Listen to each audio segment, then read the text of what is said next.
Well, today's video is going to be on John's 2013 Dyna FLD Switchback. This is his new one. This has chrome wheels, Vance & Hines dual true exhaust. We're going to be adding the fairing onto this one. It was the fairing that was on his last bike. So we took the tank off, going to be running some battery cables for the amp that's actually inside the fairing. We're also going to be adding, and the box is upside down, KST. These are called the Pathfinder. They're actually adjustable, 3-piece adjustable handlebars. They're going to be 10-inch. They're actually kind of tall though. We held it up next to this, and it's probably about a good 3-4 inches above the stock ones, which are supposed to be, I guess, roughly 8.5. But they're going to look badass. Also going to be adding heated grips, OEM Harley heated grips. Good deal on that. But today's video, it's one of the reasons why I took this side off already, is the saddlebags. Anybody with an FLD switchback knows that sometimes people call us the baby road king, but they have the saddlebags on it. Only these years of 2012 to 2016 of the switchback. That's what made it so popular. It's a shame that Harley decided to discontinue the doggone things. This has always been very controversial here as far as the locking mechanism. There is, you pull this, okay, and this now shows it's locked. And what it is on the inside here, you can see that lever comes up and holds on to this. Now, you don't think that there would ever be an issue of locking. This now showing that it is locked, that this is actually showing that it's locked.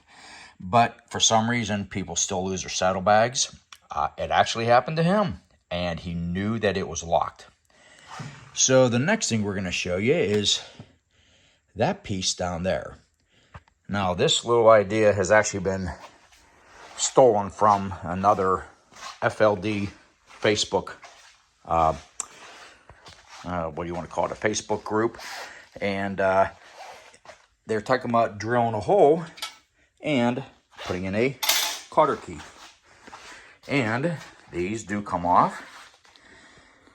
Got to drill the hole close to the inside. May need to possibly trim that little piece of rubber there. But the hole size, you want to get as close forward as possible with, again, make sure you got enough meat, and make sure that that ring is going to be captured in there, and that R-clip is going to go down through. So you're basically going to just go drill a hole through here or through the other side, and basically is going to be captured around this. And to give you an idea, once you drill that hole, this R-clip is going to go right in here and prevent it from ever even coming off. What he did in the past, he actually used wire ties that he would always put around the assembly. Of course, we cut these. But he would, he would make this loop, then he would just cut the wire tie that basically went around it. But for some reason, he did lose one of them. Got it repainted, and it's all good to go now. Luckily, he was able to be saved, just a few little scuffs. But this video is now going to be showing how to modify and drill the hole. It's very simple. Through here and through the other side. Again, allowing the R-clip to go down through so it stays locked onto that ring. So that definitely is a second way of making sure that you'll never lose your saddlebags. So let me drill my holes, bolt the bracket back onto the saddlebag, and we'll show you how it works. All right, that works out great. The hole size again is a 532. That's actually the size of this R-clip we got from the local tractor supply store. There's a bulk pack that they have. This is 3 inches long, 532 diameter, so your hole is going to be 532 or just slightly larger. And of course, you're going to drill through the one end, go through the other end, keep it to the inside as close as possible. In fact, another one I'm going to do might even be just a little bit closer, or even maybe closer to the outside. But that's definitely got plenty of meat on it. You don't have to worry about anything breaking or anything. And then I did have to modify the rubber grommet. Let me pull off the arc clip. It's a little bit tough here at first.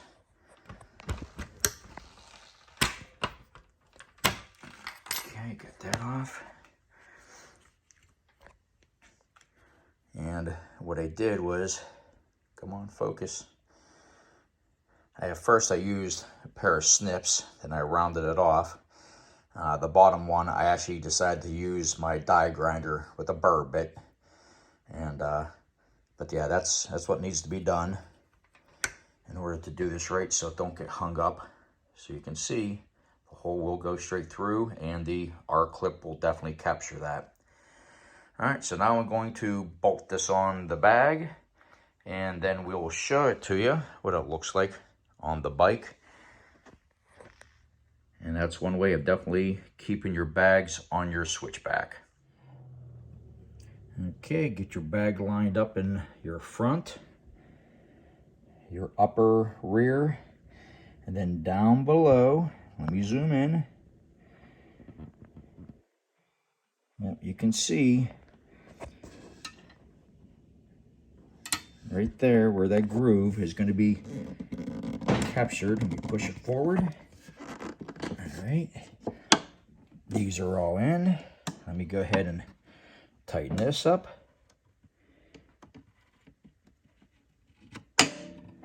That's captured on that.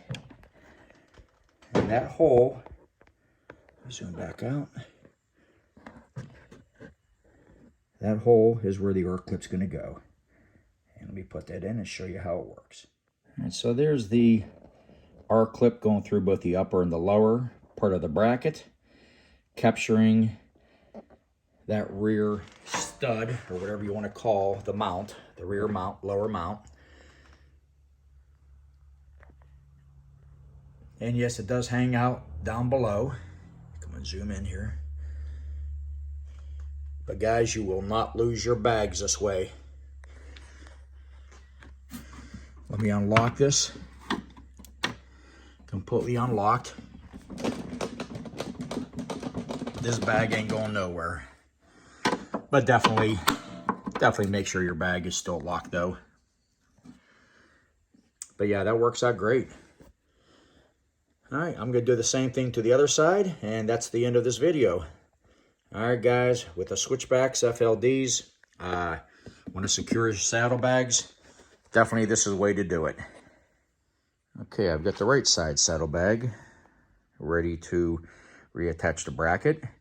The hole is drilled on both sides. Yeah, that was the side that he actually lost. You could see the rash marks on the bottom of that. But yeah, just a reminder here. This hole that is on the side of the bag, okay, the side that has the locking mechanisms on, this is only drilled and tapped into the plastic. So do not over tighten these bolts. The two bolts at the bottom uses a plate that has threads in it. So you can tighten those down a little bit more. But always make sure to use blue Loctite. As I always say, with a Harley, blue Loctite is your best friend. The T27 headed bolts, whatever thread size that really is, but it's a T27 Torx that you'll be using for that. Go ahead and put your bracket on.